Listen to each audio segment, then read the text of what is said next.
What is a pass?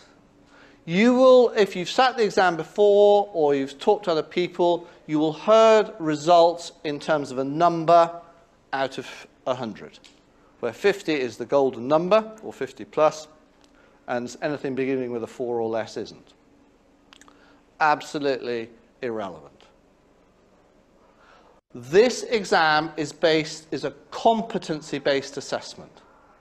So there are 40 competencies that you are assessed on in 4 different areas. Executive summary, requirement 1, requirement 2, requirement 3, covering the 3 different skills areas. 3 different elements, sorry. And you have to get more than 22 competent grades, which are either sufficiently competent SC, clearly competent CC, to stand a chance of passing this exam. If you get less than 22, you fail. Full stop. That's it. So it's not about a mark, it's about how many competent grades you get. Is your script good enough in terms of demonstration of the skills? Then the second criterion is you need to get 50% in each element. So there are 7 grades for the executive summary, 4 out of 7. There are 11 grades for each of the 3 requirements. You need 6 out of 11. If you do that, you will pass. Full stop. So at one level, it's pretty simple. There clearly is a grey area where you could get more than 22 competent grades, but not 50% in each element. And in our terminology, okay, just for training by ES, we call that a marginal fail. Because you clearly haven't passed, because you haven't got 50% in each element, but it's not a rock-solid failure. And you will see that you've dropped probably 1 requirement. Okay? And the normal one to drop is 3, because people get under time pressure and they don't complete it. In the live exam, that grey area goes into second marking.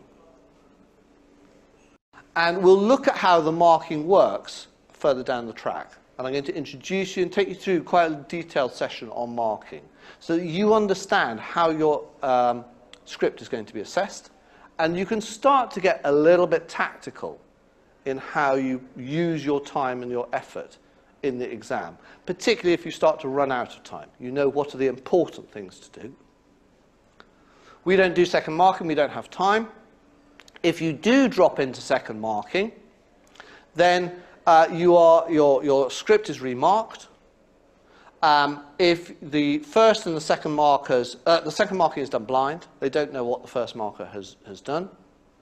If the 2 marks agree, then that's the result. If the marks don't agree, they go to an arbitration panel, which then assesses between the 2 markers. Their call is then final on that.